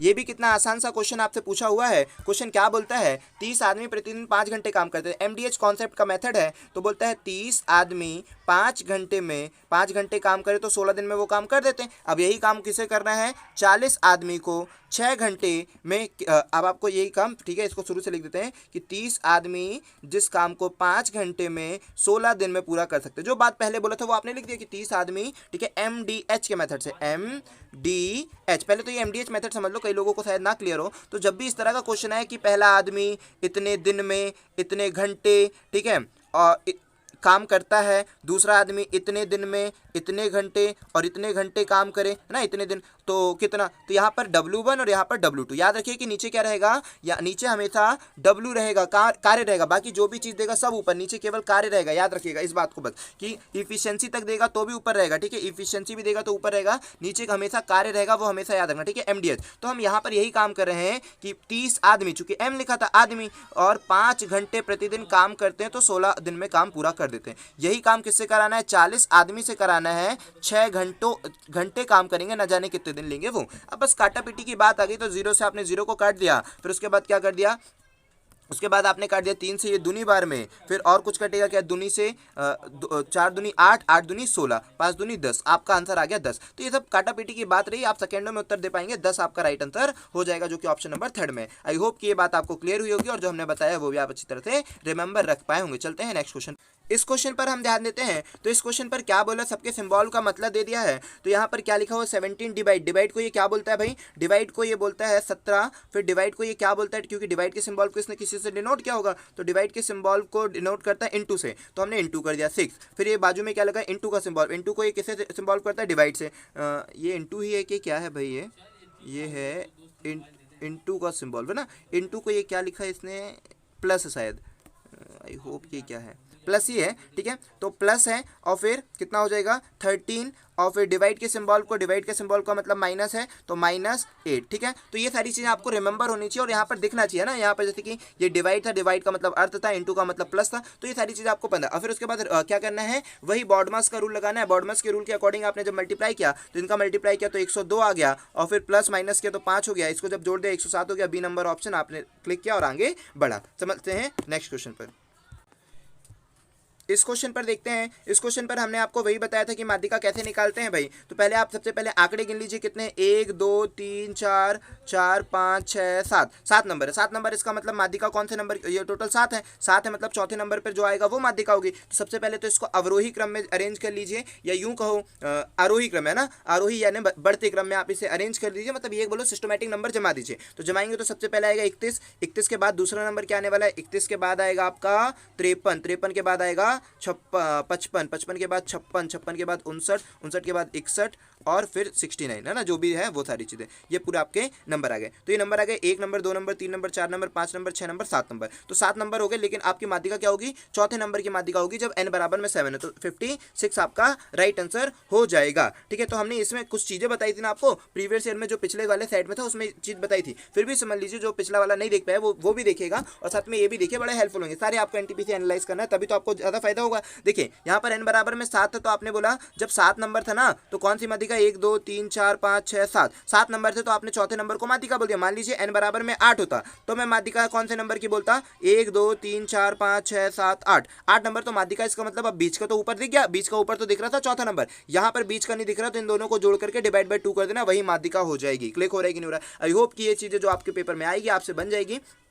चलते हैं नेक्स्ट क्वेश्चन। इस क्वेश्चन पर आपको क्या करना है, वही first number plus last number, जब भी एलसीएम का क्वेश्चन आया है, ठीक है, तो इसमें क्या करना है आपको, LCM into HCF always equal to first number into second number. ये आपको थ्योरम लगाना है कि first number into second number. तो एलसीएम कितना दिया भाई, एलसीएम दिया है 3, एचसीएफ दिया है 2730, फर्स्ट नंबर कितना दिया है 78, और सेकेंड नंबर हमें निकालना है, तो हमने निकाल दिया भाई कि सेकेंड नंबर क्या हमें फाइंड करना है। फिर यहाँ पर आपने काटा पीटी करा, तो काटा पीटी किया तो पहले कितनी बार में काट दिया, फाइनली जब आपने इसको काटा तो कितनी बार में, पहले आपने काटा किससे काट दे रहे हैं आप, किससे काट दे भाई, 4 से काट दे क्या, कितने काट दे, ओके 4 से ही काट देते हैं, ठीक है, या किसी और से काटें, चलिए जैसे आपकी मर्जी उससे काट सकते हैं। चलो तो यहाँ पे 2 से काट देते हैं। 2 से आपने काटा तो कितनी बार में, 2 तिया 6, 2 नाम 18, फिर 2 से काटा तो कितनी बार में, 2 एकम 2, 2 तिया 6, 2 छिंग 12, 2 पंजे 60। इसके बाद आपने फिर 13 से काट दिया, तो 13 से काट दिया तो 13 से कितनी बार में कट जाएगा, पहले तो ये 3 से काट दिया, 3 से इसको 13 बार में, 13 से इसको काट दिया, कितना हो गया आपका 13 एकम 13 से काटा, 13 एकम 13, 0 13 पंजे 65, तो 105, 105 आपका ऑप्शन नंबर सी जो कि ये है। तो बस काटा पीटी रहा और कुछ भी नहीं। फर्स्ट याद रखिए, बस ये फॉर्मूला याद रखना है ना आपको, जो याद रखना वो फॉर्मूला कि LCM into HCF always equal to first number into second number, बस इतना सा फॉर्मूला आपको याद रखना था। चलते हैं नेक्स्ट क्वेश्चन पर। ये क्वेश्चन पर ध्यान देते हैं, पी क्यू आर मिलकर एक खेत को फसल को 6 दिन में काटते हैं, पी अकेला इतने दिन में, क्यू अकेला इतने दिन में, आर अकेला कितने दिन में। इतने आसान क्वेश्चन आपके पेपर में आए हुए थे और अभी आने वाले क्वेश्चन में भी इसी तरह के आएंगे, बस ट्रिकी क्वेश्चन आएगा। उसके लिए पहले आपको ये सारी चीज़ें प्रीवियस ईयर सेट करना है, तभी तो आपसे जब प्रीवियस ईयर में अच्छा कॉन्फिडेंस हो जाएंगे तभी तो आपसे आगे वाली चीज़ें बनेगी ना, ठीक है। तो तीनों मिलकर जिस काम को 6 दिन में कर पाते हैं उस काम को पी अकेला 10 दिन में करता है और क्यू अकेला 24 दिन में करता है। ये सारी बातें आपको दी गई थी, तो ये सारी चीज़ें आपको दी गई थी, आपने जमा दिया। फिर आप इससे काट रहे हैं तो कितनी बार में काट दिया, 2 तिया बार में, 2 से पंजे बार में, 2 से 12 बार में। फिर आपने 3 12 और 3 5 और 12 का जब एलसीएम लिया तो 60 आया। 60 को जब आपने इनका एलसीएम आपने जब लिया तो 60 आया। 60 को जब 3 से डिवाइड किया तो 20। 60 को 12 से 5 से डिवाइड किया 12। 60 को 12 से डिवाइड किया 5। तो ये आ गई इनकी इफिशियंसी। ये इनकी इफिशियंसी आ गई। किसकी किसकी इफिशियंसी आ गई भाई? ये आ गई किस किस की इफिशियंसी, वो आपको बता देते हैं। ये आ गई आपकी पी क्यू आर की, यहाँ पर केवल पी की, ठीक है, और यहाँ पर क्यू की। पी क्यू आर की आई थी 20 और क्यू की कितनी आई थी भाई? क्यू की आई थी 12 और आर की आई थी 5। ये तरह इफिशियंसी आपकी आई हुई थी। तो आप देखिए कि जब क्यू की 5 हो गई, पी की 12 हो गई, तो पी और क्यू की मिलाकर 17 हो गई। इसका मतलब आर की इफिशियंसी कितनी बची? 3 बची। 3 बची ना आर की इफिशियंसी, ठीक है। अब आपने क्या पढ़ा था क्वेश्चन कि वही काम, कौन सा काम? जो पूरा काम। पूरा काम कौन कौन भाई? अगर वो पी क्यू आर काम करते तो ये काम 6 दिन में हो जाता। वही काम अगर पी अकेला 10 दिन में कर सकता था, वही काम क्यू अकेला 24 दिन में कर सकता था। अब अप टू यू, आपके ऊपर डिपेंड करता है कि आप इसमें से क्या ले रहे हैं। तो सबकी इफिशियंसी आपको मालूम चल गई, तो किसी भी एक को ले लीजिए, आपकी मर्जी, आप किसी भी एक को ले लीजिए, चाहे तीनों को ले लीजिए, चाहे इसको ले लीजिए, इसको, जिसको लेना है उसको ले लीजिए। तो हम ले लेते हैं किसका? क्यू वाले का ले लेते हैं कि क्यू जिस काम को, ठीक है, क्यू जिस काम को, यहाँ पर क्यू को लेकर करते हैं कि क्यू जिस काम को 24 दिन में करता था, उस काम को आर कितने दिन में करेगा। आपकी मर्जी, आप किसी भी एक को उठा सकते थे ना, उन तीनों में से किसी भी एक को। तो क्यू की इफिशियंसी कितनी थी? आपने बोला सर क्यू की इफिशियंसी शायद हमने कितनी निकाली थी? 12 निकाली थी ना। ओके, क्यू की इफिशियंसी 12 थी कि 5 थी? शायद 5 थी। तो क्यू की इफिशियंसी 5 की इफिशियंसी से जिस काम को 24 दिन में कर सकता था, आर की इफिशियंसी 3 है, उस काम को कितने दिन में करेगा? तो 3 से ये 8 हो गया, 5 चौको कितना हो गया? 8 पंजे 40। 8 पंजे 40 का मतलब बी ऑप्शन हो जाएगा आपका आंसर, बी सही हो जाएगा। चलते हैं नेक्स्ट क्वेश्चन पर। आई होप कि आपको क्लियर हुआ होगा। इस क्वेश्चन को देखते हैं। इस क्वेश्चन पर आपको ये याद रखना है कि कैसे सॉल्व होंगे क्वेश्चन, क्या तरीका है, कैसे कर रहे हैं। तो यहाँ पर बोलता है 5 पैसे और 10 पैसे के 90 सिक्के हैं, सभी सिक्कों का मूल्य 7 रुपये है। तो इसमें से 5 पैसे के सिक्के कितने? तो आप इसको बहुत सारे तरीकों से कर सकते हैं, आपके ऊपर डिपेंड करता है कि आप क्या करना चाहते हैं। तो हम इसको एलिगेशन से कर दे रहे हैं, वरना बहुत सारे तरीके, आप सब तरीके से कर सकते हैं। तो यहाँ पर हम एलिगेशन आपको सिखा देते हैं ताकि नई नई टेक्निक सिखा पाएं, आप समझ पाए बातों को और उससे ऑब्जर्व करें। यहाँ पर बोलता है 5 पैसे और 10 पैसे के सिक्के हैं और कुल सिक्के 90 बोलता है, ठीक है। तो हमने बोला मान लेते कि 90 के 90 सिक्के, कुछ पैसे 5 पैसे वाले हैं, कुछ है 10 पैसे वाले। तो हम मान लेते कि 5 पैसे वाले पूरे के पूरे 90 सिक्के होते, तो 9 5 4500 पैसे होते, ठीक है, 4500 पैसे होते। मान लेते कि पूरे के पूरे 10 पैसे के सिक्के होते तो 900 पैसे होते, लेकिन वास्तव में तो हमारे पास केवल 7 रुपये मतलब 700 पैसे। क्लिक हुआ कि नहीं हुआ? मान लेते हैं कि कुल 90 के 90 सिक्के अगर 5 पैसे वाले होते तो 450 सिक्के, 450 पैसे होते हैं। मान लेते कि 90 के 90 सिक्के 10 पैसे वाले होते तो 900 पैसे होते हैं, लेकिन वास्तव में तो हमारे पास 7 रुपये था, तो 7 रुपये का मतलब 700 पैसे थे। अब इसको आप क्रॉस माइनस करें, 900 में से 700 को घटा दीजिए, 200 बच जाएगा। फिर इस 450 में से 700 को घटा दीजिए, कितना बच जाएगा? पहले आपने 50 कर दिया, 250 बच गया, 0 से 0 कट गया, ठीक है। जो रेशो आया कितने का आया? 4 और 5 का रेशो आपका आ जाएगा, ठीक है। जब आपने काट दिया तो 4 5 का आपका रेशो बन गया। जो ऐसे ही 4 5 का रेशो बना तो आपने क्या कर दिया? इसका मतलब ये समझ में आ गया कि जितने भी पैसे हैं वो 4 5 के रेशो में है, ठीक है, समझ पा रहे हो? तो 4 5 का रेशो मतलब कि 4 और 5 का रेशो बन गया। ये 4 5 किसका आया था? 4 आया था 5 पैसे वालों का, और ये जो 5 रेशो आया था वो 10 पैसे वालों का। तो अब आपको क्या निकालना है कि 5 पैसे के कितने सिक्के? तो 5 पैसे का अनुपात 4 है, तो इसका मतलब टोटल 9 है, जो कि 90 के बराबर। आपसे 4 रेशो मतलब पहले का पूछा है, पहले का कितना भाई? पहले का 4 है, 5 पैसे वालों का, 5 पैसे वालों का 4 है। आपने जब इसको सॉल्व किया, 9 से इसको काटा 10 बार में, 10 धाम 40 हो गया, 40 आपका सी ऑप्शन पे राइट आंसर ये हो जाएगा। आप नेक्स्ट क्वेश्चन पर चल सकते हैं। चलते हैं नेक्स्ट क्वेश्चन पर। इस क्वेश्चन पर ध्यान देते हैं। इस क्वेश्चन पर क्या है, हमने आपको बताया कि एलसीएम जब भी लेना पड़ेगा तो क्या चीज़ें करना है। इसको पहले देख लेना है कि ये क्या है, ये क्या सभी के सभी आपस में को प्राइम नंबर है? नहीं सर, यहाँ पर 15 और 25 आपस में को प्राइम का रिलेशन नहीं रखते हैं, मतलब ये दोनों नंबर 5 से डिवाइड होते हैं, इसलिए आप डायरेक्टली मल्टीप्लाई नहीं कर सकते। हमने कहा था डायरेक्टली मल्टीप्लाई भी कर सकते हो, तो यहाँ पर डायरेक्टली मल्टीप्लाई नहीं कर सकते। तो सबसे पहले आप इसका एलसीएम ले लीजिए, कितना हो जाएगा? 75, 25 15 का एलसीएम हो जाएगा 75 और 29 बचा, तो आप 15 और 35 और 29 का इंटू करेंगे तो लास्ट में आपको 5 देखना, 5 तो भाई इन तीनों में ऑप्शन में, फिर क्या होगा? तो फिर डायरेक्टली मल्टीप्लाई ही करना पड़ेगा और कोई ऑप्शन नहीं बचेगा आपके पास। तो सी आपने आंसर सही कर दिया, हो गया आपका आंसर। क्लिक हो रहे हैं, तो मतलब ये सारी चीजें कला सीखे, क्या होना है, कब करना है, कैसे करना है, को प्राइम नंबर है कि नहीं है, ठीक है। तो इस तरह से आपकी टेक्निक सीख पाएंगे ना, तो आप पेपर में बहुत आसानी से और बहुत जल्दी उत्तर दे पाएंगे। आई होप कि ये बातें आपको समझ में आई होगी, और अगर वीडियो समझ में आ रही है, अच्छी लग रही, तो आप लाइक करें, क्योंकि ये आपकी लाइक ही है ना हमें मोटिवेट करती है। और आप कमेंट जरूर करें ताकि हमें ये पता चले कि हाँ आप रेगुलर स्टूडेंट हैं और हमारी वीडियो को देखते हैं, और इसी तरह से आप अच्छा प्रदर्शन दे पाएंगे। चलते हैं नेक्स्ट क्वेश्चन पर, ठीक है। ओके प्रतीकों के उपयुक्त सेट का चयन करें। तो यहाँ पर अब आपको प्रतीक लगाना है। हमने वही बात कही थी कि सबसे पहले आप डिवाइड के सिंबल को देखा करें जब भी पेपर में आए तो यहाँ पर आते हैं डिवाइड के सिंबल को देखते हैं। डिवाइड का सिंबल यहाँ पर सबसे पहले राउंड फिगर में क्या 5 लास्ट में डिवाइड नहीं लगेगा, ठीक है। यहाँ पर लास्ट में डिवाइड नहीं लगेगा क्योंकि 7 और 5 आपस में डिवाइड का रिलेशन नहीं रख रहे हैं। फिर यहाँ पर बीच में भी डिवाइड नहीं लग सकता, डी ही ऑप्शन सही होना चाहिए बस, ठीक है। तो डी आपका राइट आंसर हो गया कि आप केवल डिवाइड के सिंबल पर से प्रीवियस ईयर के सारे क्वेश्चन को आप सॉल्व कर पा रहे हैं कि भाई आपको 82 राउंड फिगर में रहना है तो सबसे पहले डिवाइड का देखो कि डिवाइड के कारण कोई डेसिमल में तो नहीं जा रहा क्योंकि आंसर तो राउंड फिगर में आना चाहिए। तो मैक्सिमम आप इस तरह से प्रेफर करके आंसर दे पाएंगे, ठीक है। देख लीजिए आंसर डी ही था ना, ओके। वैसे डी ही होगा, क्या है आंसर नहीं है क्या, कोई बात नहीं, डी ही होगा। चलते हैं नेक्स्ट क्वेश्चन पर, ठीक है। और आपको ये वीडियो पसंद आ रही है, आपको लाइक मतलब अच्छी लग रही है, सारे सॉल्यूशन आपको समझ में आ रहे हैं, तो आप वीडियो को जरूर लाइक करें और कमेंट भी जरूर करें, ठीक है, अगर आपकी कोई डाउट है तो। नेक्स्ट क्वेश्चन पर चलते हैं। क्या बोलता है, एक दुकानदार एक वस्तु पर 320 रुपये अंकित करता है। यदि 10% की छूट के बाद भी उसको 20% का लाभ होता है तो उस वस्तु का क्रय मूल्य कितना है। इतना आसान क्वेश्चन हमने पिछली बार भी समझाया था, फिर से इस बार समझा रहे हैं कि इस तरह का क्वेश्चन पेपर में आता रहता है। इसको करने के बहुत सारे तरीके होंगे, लेकिन आपको बहुत सारे तरीके थोड़ी ना सीखना है। आपको पेपर में जो आसान लगे तो सबसे जल्दी हो वो सीखना, और जिस पैटर्न पर पेपर पूछ रहा है क्वेश्चन करना वो आपको ऑब्जर्व करना है, ठीक है, सीखते चलना है। तो यहाँ पर हमने आपको बताया था जैसे ही क्वेश्चन आया कि इतने परसेंट की छूट देने के बाद भी इतने परसेंट का प्रॉफिट होता है, जैसे ही आपके पेपर में आया इतने परसेंट की छूट देने के बाद भी इतने परसेंट का प्रॉफिट होता है, वहां पर फॉर्मूला लगा देना है MP अपॉन पे CP का, क्योंकि मैक्सिमम पेपर में यही आता है, ठीक है। इसके अलावा कुछ आएगा तो हम सिखाएंगे ना हर चीजें, लेकिन अभी जो पेपर में आया है वो समझो और कितनी जल्दी कर पाते हैं वो समझो, ठीक है। मार्क प्राइस पे क्या होता है, डिस्काउंट दिया जाता है, लेकिन जब फॉर्मूला बनाओगे तो उल्टा बनाना, प्रॉफिट कर देना। कॉस्ट प्राइस पे हमेशा प्रॉफिट होता है तो यहाँ पर डिस्काउंट कर देना, यही है फॉर्मूला। आपको याद रखना MP और CP का फॉर्मूला ये याद रखना कि जब भी डिस्काउंट देने के बाद अगर प्रॉफिट होगा तो MP और CP का फॉर्मूला ये बनेगा, फिर चुटकियों में आप क्वेश्चन को कर पाएंगे, ठीक है, समझ गए ना, ठीक है। मार्क प्राइस पर आपको प्रॉफिट करना है और कॉस्ट प्राइस पर डिस्काउंट देना, फिर उसके बाद रेशियो बन जाएगा। तो हम इधर लिख देते हैं MP अपॉन पे CP, ठीक है। मार्क प्राइस पे अपन को प्रॉफिट करना है तो प्रॉफिट कितने का हो, 120 का, तो 120 कर देना है। छूट दिए थे 10% की, 90 कर दिए। 0 से 0 काटे 3 त्रिकोण और 3 चौको 12। अब हमको क्या दिया भाई, बोलता है अंकित मूल्य 4 जो है, अंकित मूल्य 320 के बराबर है। 4 में कितने का गुणा करें तो 4 8 32 80 आ गया, एक अनुपात, फिर ये हो गया 240, 80 का गुणा कर दिया 200। इतनी आसानी से सारे क्वेश्चनों को आप कर पाएंगे, बड़े आसान क्वेश्चन आएंगे, ठीक है। आपके NTPC के हर क्वेश्चन को आप विद इन सेकेंडों में सॉल्व कर पाएंगे, बस शर्त है कि सारी टेक्निक आनी चाहिए, सारी चीज आपको अच्छी तरह से रिमेंबर होनी चाहिए। चलते हैं नेक्स्ट क्वेश्चन पर।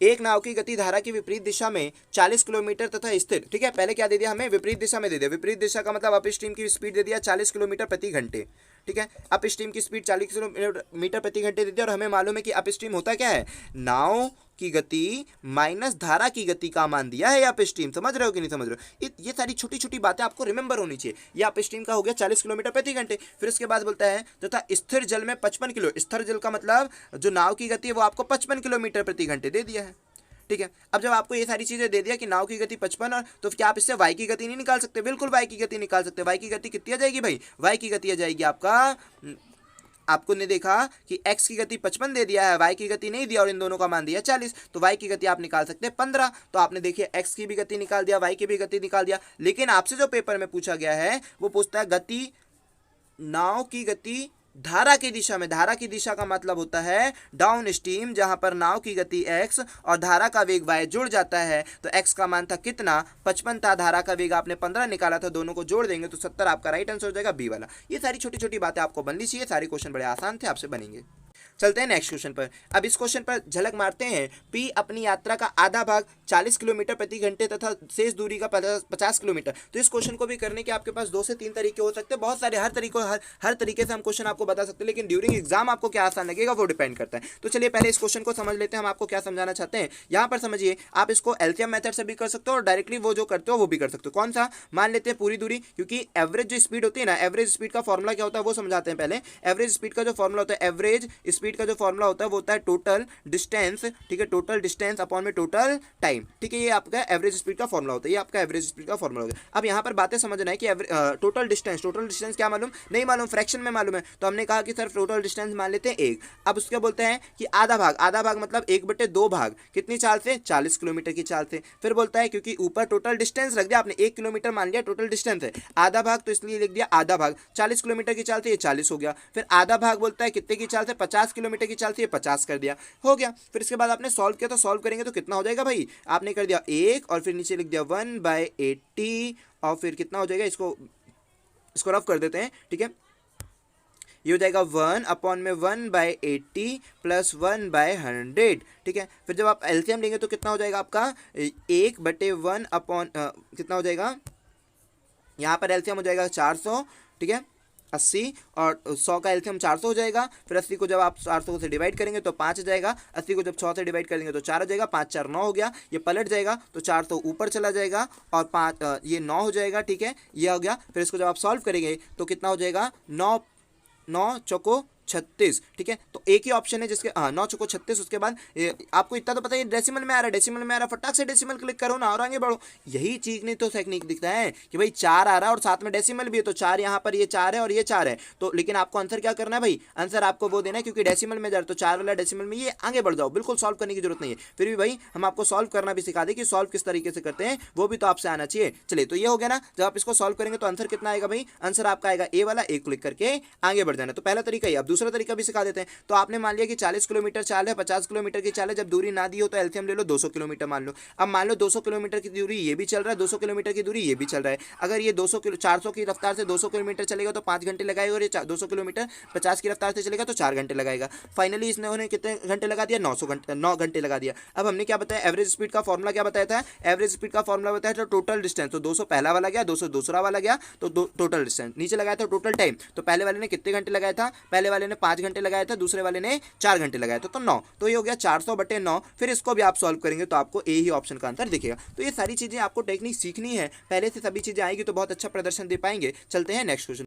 इस क्वेश्चन पर ध्यान देते हैं। यदि ब्याज को वार्षिक से चक्रवृद्धि किया जाए तो 2 वर्षों के लिए इतने रुपए और 20% वार्षिक दर पर ब्याज कितना होगा। इतने आसान आसान क्वेश्चन आपके पेपर में पूछे गए ना, और मानकर चलिए आगे भी आने वाले पेपरों में बहुत सारी चीज़ होगी। हम आपको स्ट्रेटेजी बताएंगे। आपको क्या होता है, कई बार बच्चों को पेपर सॉल्व करते तो आता है, उनको ये नहीं पता होता कि भाई क्या करना है, कैसे करना है, कब अटेम्प्ट करना है, किसको कितना टाइम देना, ये सारी चीज़ें आपको सीखनी पड़ती है। चलिए, तो इस क्वेश्चन पर चलते हैं डायरेक्टली अभी। तो इधर पर कहीं अर्धवार्षिक तो नहीं लिखा, बिल्कुल भी नहीं लिखा भाई, ठीक है। तो आपको क्या करना है, बातों को समझना और क्वेश्चन को करना है, ठीक है। क्वेश्चन ने क्या बोला आपसे, बोलता है 2 वर्ष के लिए 480 रुपए का 20% की दर से चक्रवृद्धि ब्याज निकालो। इतना आसान क्वेश्चन दे दिया है, तो स्टार्ट करते हैं। तो रेट आपको 20% दिया, रेट 20% दिया। 20% को आप क्या लिख सकते हैं भाई, 20% को आप फ्रैक्शन में लिख सकते हैं 1/5। तो आपने लिख दिया प्रिंसिपल 5, ठीक है, 1/5। इसके बाद आप इसको क्या कर सकते हैं, यहाँ पर लिख दे, चूंकि 2 साल का दिया ना, आपने रेट को 20% को 1/5 लिख दिया, 2 साल के लिए दिया था प्रिंसिपल, ये हो जाता है 5 क्या हो जाता है, प्रिंसिपल हो जाता है, 1 क्या हो जाता है, सीआई हो जाता है।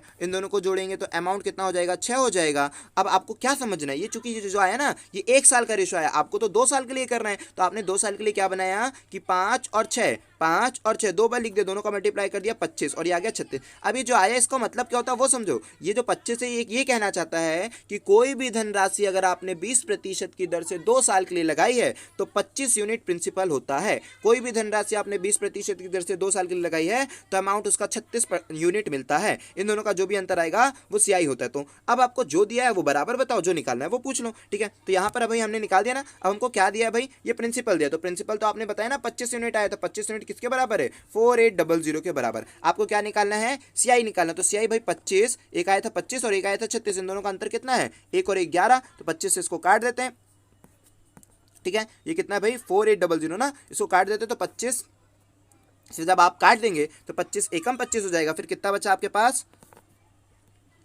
25 एकम 25 हो गया। फिर और कितना बचा आपके पास, 1 3 है ना, 13 बचा, 13 बचा कि 23 बचा, 23, ओके 23 बचा। फिर आपने क्या किया, फिर आपने 25 का पहाड़ा पड़ा तो 25 से 8 बार में गया। फिर उसके बाद क्या हुआ 200, फिर 8 बार में गया, फिर से 200 आ गया, क्लिक हुआ, नहीं 8 बार में नहीं, सॉरी 25 से फिर 8 बार में कितना हुआ था, कितना बचा, 13 बचा था ना, 23 बचा था, 23 बचा था। तो 8 बार में 200, फिर कितना बचेगा आपके पास, 200 हो गया, फिर 30 पॉइंट में आ रहा है क्या आंसर, गलत कर दी, रुकिए पहले फिर से काट देते इसको।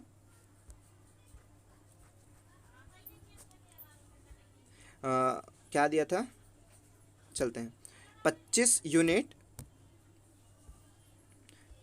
यूनिट बराबर में कितना 4800। और हमको क्या निकालना था, चक्रवृद्धि ब्याज। चक्रवृद्धि ब्याज निकालने के लिए आपने 25 कर दिया, ये 36 कर दिया, दोनों का अंतर जब आपने निकाला 1 और 1 11 हो गया। 25 से आप काट रहे हैं, पहले 5 से ही काट देते हैं, हमने क्यों 25 से काट दिया, 5 से काट दिया, जिससे आपने मर्जी वो से काट सकते हो, बस स्पीड अच्छी होनी चाहिए। 5 से आपने काट दिया, 5 से काट दिया तो ये हो गया 5 नाम 45, और फिर कितना बचा 5 6 30 0, ठीक है। फिर 5 से आपने काट दिया तो कितनी बार में 5 5 एकम 5, फिर कितना बचेगा 5 नाम 45, 5 दूनी 10। अब आपका 192 का 192 से मल्टीप्लाई करेंगे,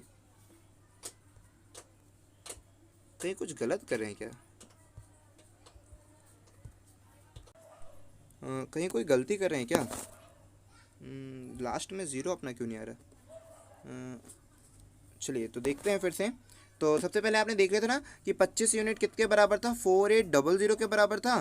फिर इसके आपको 11 निकालना था, 25 इसको काटेंगे तो कितना आ जा रहा था अपने 5 से 5 बार में काटा, फिर कितना हो जा रहा था 5 नाम 45, 5 छक्का 30, 0, फिर 5 से काटा 5 एकम 5, 5 नाम 45, 5 दूनी 10। फिर जब इसका इंटू करेंगे तो हो जाएगा 192, 192 लास्ट में 0 तो नहीं आ रहा है। ठीक है, ये गलती है ना, ये क्वेश्चन ही गलत है। ओके ओके ठीक है, क्वेश्चन ही गलत है। यहाँ पर टाइम वेस्ट करने की कोई जरूरत नहीं थी, इतना सर अपने टाइम स्पेंड किया, कोई जरूरत नहीं थी। यहाँ पर क्वेश्चन ही गलत है। क्वेश्चन में क्या होना चाहिए था, क्वेश्चन में होना था 48000 होना था, तब उसके अकॉर्डिंग आंसर ये हो पाता। ठीक है, क्वेश्चन ही गलत दिया हुआ था, 48000 होना चाहिए, ना कि 4800। इतना तो अपन को देख लेना था कि इतना ज़्यादा कैसे हो रहा था, 48000 होना था। अब इसके अकॉर्डिंग क्या हो जाएगा, उसके अकॉर्डिंग ये उत्तर आएगा। ठीक है, तो बी आपका आंसर सही हो जाएगा। आई होप कि आपको ये बात क्लियर हुई होगी। क्वेश्चन में ही आ रही थी तो टाइम अपना फालतू चला गया। ठीक है, ओके चलते हैं नेक्स्ट क्वेश्चन पर। ये क्वेश्चन बड़ा इंटरेस्टिंग क्वेश्चन है, क्लिक हो रहे हैं। इस क्वेश्चन में बच्चा बड़ा कंफ्यूज होता है। अगर हम इसको प्रैक्टिस सेट में डाल देते हैं और ये क्वेश्चन आपको दिया जाता है तो इस क्वेश्चन में बड़ा डाउट होता है बच्चों को। कैसे डाउट होता है वो समझते हैं। ठीक है, क्या डाउट होता है वो समझते हैं। ठीक है, ये क्वेश्चन पेपरों में बहुत आता है, प्रैक्टिस सेट में डाला जाता है। अब मतलब कि जो भी पेपर में आता है ना, जो अच्छे क्वेश्चन में ट्विस्ट रहता है वो क्वेश्चन में डाल दिया जाता है, क्योंकि इस पर अगर बच्चा ऐसे करेगा ना तो बड़ा डाउटफुल रहेगा। ठीक है, मतलब अगर बेसिक से थोड़ा जमाता है तो मतलब जमाने में बस दिक्कत देते हैं और कुछ नहीं, बड़ा आसान क्वेश्चन है। तो आप इसे कैसे कर सकते हो, बस जमा लो अच्छे से, वैसे कर सकते हो आप। यहाँ पर अगर कुछ अप्रोच लगाओगे तो जितनी फास्ट लगाओगे उतना बेस्ट है, वरना थोड़ा सा दिक्कत में हो जाओगे। एक कपड़े का क्रय मूल्य 35 रुपये, तो ये टोटल कॉस्ट प्राइस बोला, मतलब टोटल कपड़ा इतने मीटर 35 रुपये का आया, जितना भी मीटर हमको नहीं मालूम। तो हम क्या 1 मीटर का प्राइस निकाल सकते हैं? हाँ सर बिल्कुल निकाल सकते हैं। कैसे निकाल सकते हो? आपने कहा कि जो ओरिजिनल प्राइस है, ओरिजिनल जो प्राइस है वो 1 मीटर कपड़े का कितना है 35/x, और जो न्यू प्राइस है वो 1 मीटर कपड़े का कितना हो गया, तो बोलता है जो न्यू प्राइस है ना वो कब। और यहाँ पर क्वेश्चन में भी गलत है। ठीक है, ये क्वेश्चन भी एरर दे रहा है। यहाँ पर क्वेश्चन में क्या है, हो सकता है इंग्लिश में, क्योंकि ये क्वेश्चन हमने प्रैक्टिस सेट में डाला है। ठीक है, तो उस क्वेश्चन में एरर है कि भाई क्या होना चाहिए यहाँ पर, यदि उस कपड़े की लंबाई 4 मीटर होती तो ये गलत दिया हुआ है। यहाँ पर होना था 4 मीटर अधिक होती। ठीक है, क्वेश्चन में एरर है, तो आप बातों को समझे कि 4 मीटर अधिक होती, वरना ये क्वेश्चन गलत है। तो 4 मीटर अधिक होती तो अब कपड़े का मूल्य कितना हो जाएगा भाई, 4 मीटर अधिक होती तो इतना हो गया। तो वो क्या होता है, प्रत्येक मीटर का मूल्य 1 रुपये। तो पहले 1 मीटर कपड़े का मूल्य ये था और अब 1 मीटर कपड़े का मूल्य ये होता, कब, इससे 1 रुपये कम हो जाता, इससे 1 रुपये कम हो जाता। क्लिक हो रहा है कि नहीं हो रहा? पहले जितना भी 1 मीटर कपड़े का मूल्य था, अब 1 मीटर कपड़े का मूल्य इतना हो जाएगा जो कि पहले वाले से 1 रुपये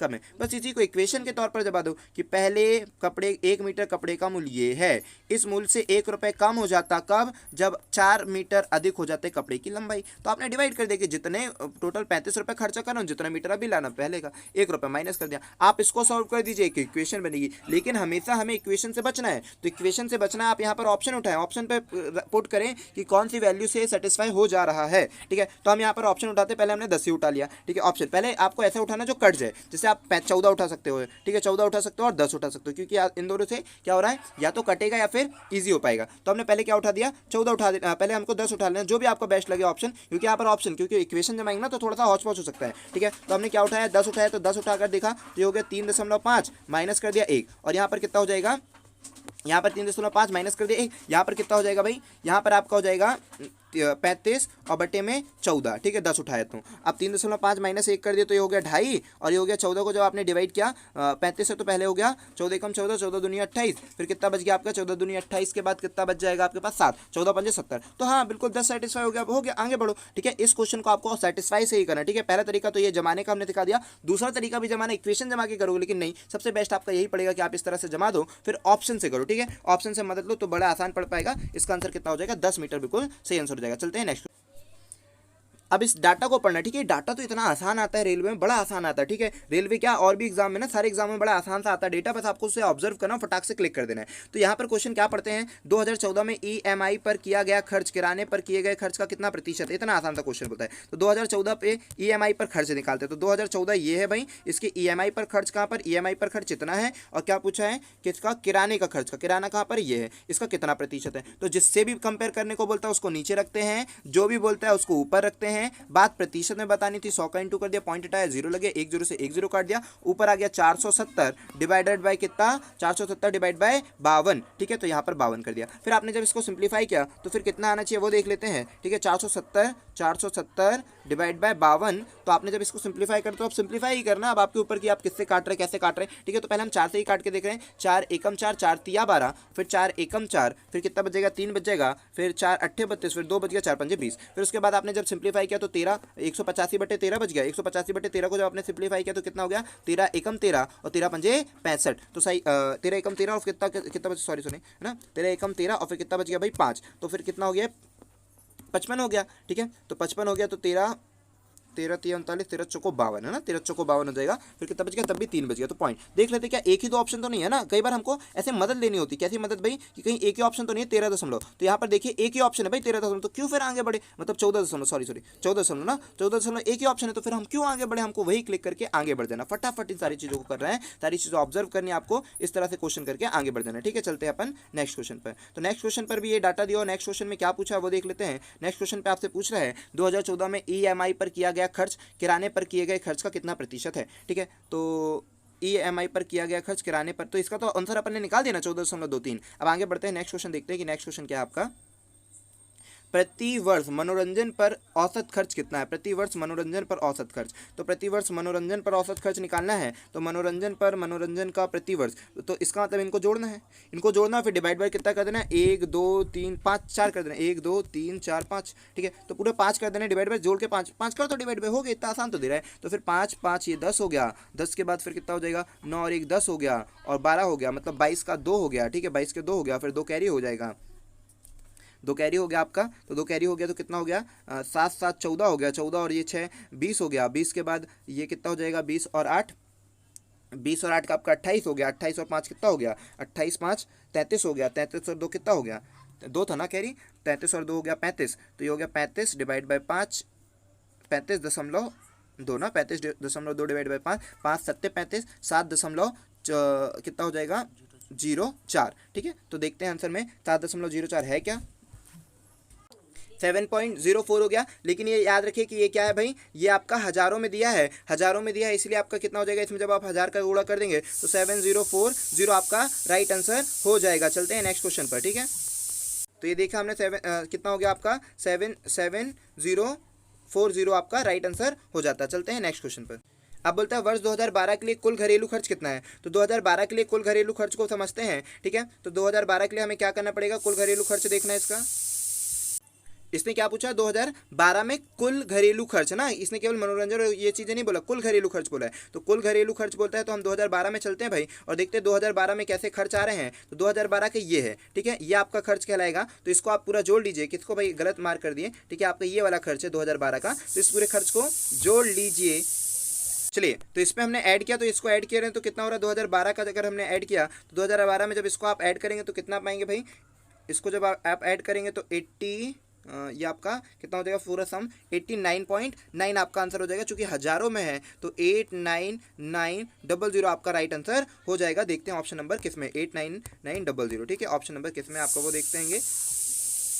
तो आपका आंसर था 89 कितना आया था, पॉइंट में आया था 89.9, चूंकि 1000 का जब इंटू कर देंगे तो आपका आंसर ये ए वाला सही हो जाएगा। आई होप कि आपको ये सारी चीज़ें क्लियर हुई होगी। तो चलते हैं, अब देखते हैं और क्वेश्चन है क्या, बस ये लास्ट क्वेश्चन ही था। तो आई होप ये आपको सारी वीडियो पसंद आई होगी, और इसी तरह की सारी वीडियो प्राप्त करने के लिए आप हमारे चैनल को लाइक करें, सब्सक्राइब करें और कमेंट जरूर करें, क्योंकि कमेंट से हमें आपका ये पता चलता है कि आप रेगुलर स्टूडेंट हैं, और ये भी पता चलेगा कि आपका क्या फीडबैक है, क्या चाहिए क्या नहीं चाहिए, क्या स्पीड चाहिए कि स्लो चाहिए कि और कॉन्सेप्ट चाहिए, कैसी क्या चीज़ें, एक कॉन्सेप्ट पर 2 क्वेश्चन चाहिए, आपको ये सारी चीज़ें समझ में आएगी। चलते हैं, ठीक है,